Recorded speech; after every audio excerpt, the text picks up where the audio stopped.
That scared the shit out of me. I'm not even gonna hold you. Oh, God.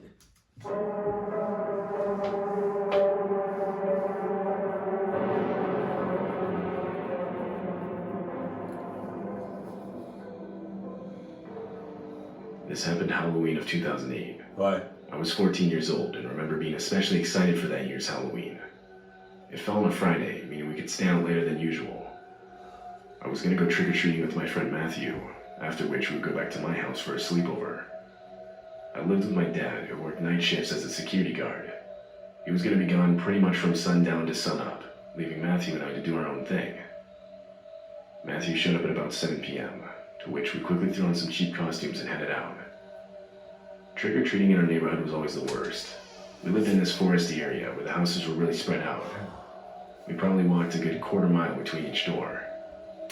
But at the same time, I think the homeowners kind of realized this, as they would typically hand out larger amounts of candy to make up for it. Of course, we'd see other trick-or-treaters as we walked between houses, but not as many as you'd think. There weren't all too many kids living in the area. Mama, stop! We'd been trick-or-treating for about 2 hours, when I noticed someone following us. It was either a grown man or a really tall kid, I couldn't tell. He had a Michael Myers mask covering his face. At first, I thought he was just trick-or-treating like everyone else, but he didn't have a bag to hold candy. And it was just him. It wasn't like he was with his kid or anything. Okay. I told Matthew about it, but he wanted to keep going. He reassured me that if the guy kept following us, we could go back. So we continued hitting houses. But the guy did continue to follow us. Something I picked up on pretty quick is that he wasn't even walking up to the house's front doors to get candy. He stayed behind us. What? Again, I told Matthew. This time I could tell he was a bit more on edge. Hey, I would have stopped dead in my tracks. Turned around and been like, "Hey, Mike! What's up? What's up?"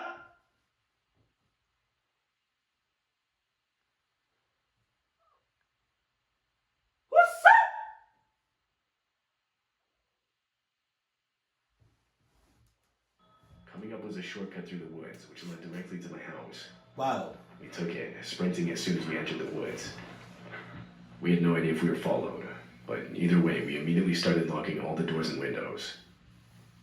I remember I was upstairs locking my bedroom window when I heard yelling from back downstairs. God It was damn. Matthew. I ran down to him. He was standing next to the living room window. Mama. I asked him what was wrong. He didn't say anything. Instead, he pointed outside the window. I followed his finger, squinting as my eyes adjusted to the darkness. All I could see were trees. I looked back at Matthew. What? He told me the guy in the Michael Myers mask was standing out there. God damn. Now I just thought he was trying to scare me. But when I looked back, I actually saw him. He was deep in the forest, halfway covered by one of the trees, just standing there, motionless. I went to the kitchen to grab the phone. I called my dad as I walked back to the window. When he picked up, I told him that there was a stranger outside in a Michael Myers mask. Well, what is he doing? As I was looking out the window, I told him that he was just standing there, watching the house. Look, it's probably just some teenager trying to scare you. Just make sure all the doors are locked and ignore him. That was not the response I was hoping for, but I thought maybe he was right. Matthew and I went upstairs to my room and did our best to forget about it. What? But, of course, it was pretty much all we could think about. I was about to say, how do you forget somebody that has a Michael Myers mask on your property or near your property in the woods? You don't forget nothing like that at all. We started trying to come up with reasonable explanations. What? Why? This was interrupted by the sound of glass shattering from downstairs. Well, there it is. My heart started racing. Neither of us knew what to do. The phone was back downstairs. We turned off the light and got into the closet. We shuffled to the way back, hiding behind hanging clothes, out of view. The next 5 minutes were completely silent. Then, footsteps entering the room. They started walking around. My heart was racing. That's when the closet door slowly opened. full minute had to have passed of just nothing. Until, breaking the silence, was Matthew screaming. He was yanked out of the closet from right next to me. I stepped out. It was the guy in the Michael Myers mask, now with a knife. Matthew was being wrestled to the ground, but in the struggle, the guy dropped his knife. In a matter of seconds, Matthew was pinned down. I grabbed the knife and immediately stuck it in the back of the guy's thigh. Hey. He fell on his side, screaming in pain. Matthew got up and we started running downstairs. We went outside and sprinted to my neighbor's house. Whole time, real time, whole time. I would have stabbed him a little bit more, a couple more times. Not no 20 times. Maybe like 2-3 times.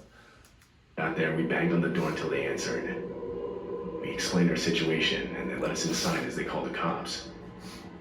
To make a long story short, the cops didn't find the guy. He was missing from the house when they arrived. There was nothing to show for the encounter but a broken window and a missing kitchen knife. They looked for a blood trail, but never found one. I received no injuries, but Matthew wasn't as lucky. As he was struggling with the guy, he received a cut down his arm. Even today, I still think about that night. I would too.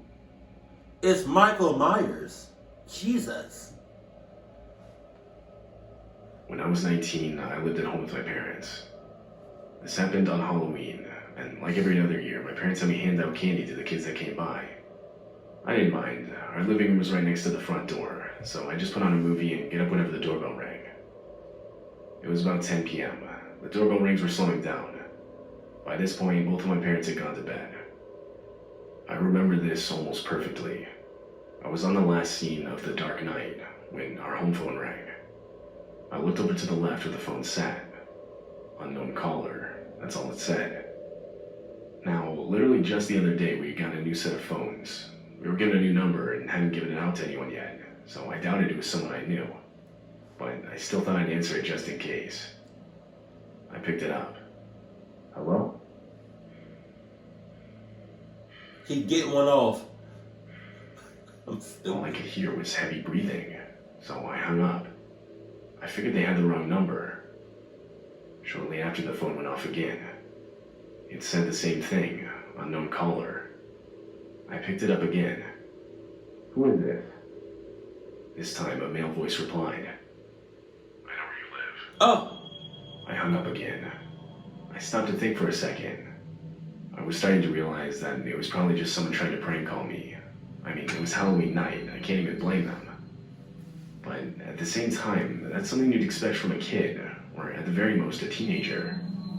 And from what it sounded like, whoever was on the other end of that line was much older than a teenager. Over the course of the next 10 minutes, 6 or 7 more phone calls came in. Finally, I picked up again. This time, I didn't say anything.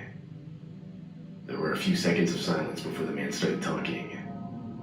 I'll be honest, I don't remember exactly what was said, but it was something like how the guy was outside our house and that I needed to unlock the back door so he could get in. What? He said if we called the cops, he was going to kill everyone inside before they could arrive. God damn. After that, the line went dead. I was basically fully convinced by this point that this wasn't a prank call. I went to the kitchen, crawling on all fours to stay out of the view of any windows. I grabbed the largest knife I could find. With knife in hand, I crawled to my parents' room and shook awake my dad. I whispered to him that someone was outside near the back door. He immediately got out of bed and grabbed his loaded revolver. As we crept through the house, I better explained the situation. I told him about all the phone calls. When we got to the back door, he unlocked it and stepped outside with no hesitation. He shot one bullet into the air, and right as he did, 3 men popped out from a set of bushes right up against the house and started sprinting away. They ran straight to the forest our house was backed up to. My dad chased them for a bit, but they were much faster than him. They disappeared into the trees. We never saw them again. We have no idea who they were. We called and told police, but there was nothing they could do. We still don't know how they got our phone number, or what they wanted. From the Yellow Pages. People even still use the Yellow Pages. Y'all probably don't even know what the Yellow Pages are. This happened last year on Halloween. I was 18 at the time, and my best friend Michael was 17. We both knew we were too old for trick-or-treating, but we also knew that handing out candy wouldn't be any fun. That's when Michael came up with an idea.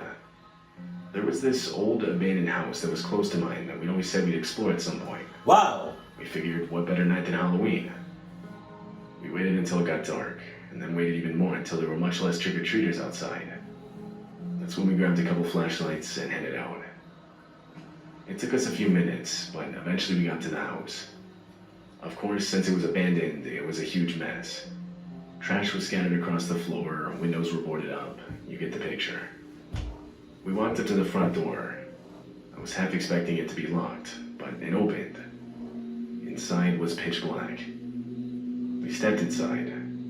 Our flashlights didn't light up much, so we did the best we could in looking around. The house had 2 floors. We explored everything on the bottom and didn't find anything interesting, so we went upstairs. Up there, we immediately saw 2 rooms. Michael went in the one on the right, and I went in the one on the left. Stay together. I started exploring it, looking in drawers, in the closet, still nothing of interest. I remember I was looking out the window when blood-curdling screams shot out from the other room. It was Michael. I ran over to the room he was in. Initially, I didn't see anything. That was until I put my flashlight in the back left corner. There was Michael, but he had an arm around his neck. Someone wearing all black with a Halloween mask had Michael in a chokehold. I could tell his face was turning red, so I did the only thing I could think of. I threw my flashlight as hard as I could at the person. I managed to strike him in the side. He let go of Michael and shouted out in pain, holding his side. Now with no light, we ran downstairs. We managed to stumble out of the house in the dark. When we got out, we ran, but not before looking back. What? Lit only by the moonlight, we saw 3 figures standing in the upstairs window looking down at us. 3? Them wearing that same Halloween mask. We turned back around and ran even faster. We finally stopped when we made it back to my driveway. I bent over, breathing heavily. Neither of us knew what to think or do. We had no idea what we just came across. Later that night, Michael told me what happened when he entered that room. He got in there and started exploring it like every other room. After a while, he noticed something in the corner. He shined his flashlight at it and saw that it was a Halloween mask. He walked over to it, thinking it was propped up against the wall. It slightly moved, and that's when he realized it was a person. He screamed out, but was quickly put in a chokehold. That's when I came in. What disturbs me most is how Michael described being held. He said that whoever was in the mask had to have been using all their force on his neck. He wasn't just being restrained. He genuinely couldn't breathe for the good 20 seconds or so that he was held there. Like I said before, we don't know what we came across. We don't know what those guys were doing, but we both agree it wasn't something we were supposed to see. No shit. I truly believe we were almost killed that night. You were. At least Michael. Man, I'm just gonna leave it at this. It's Halloween. Double up on all your security. Double up on all your protection. Go ahead and double up on your weapons. That way you can have a safe but fun night on Halloween. And if you can try to not open your door for nobody. Keep it cool, keep it classy, and I love you. Stay happy, my family.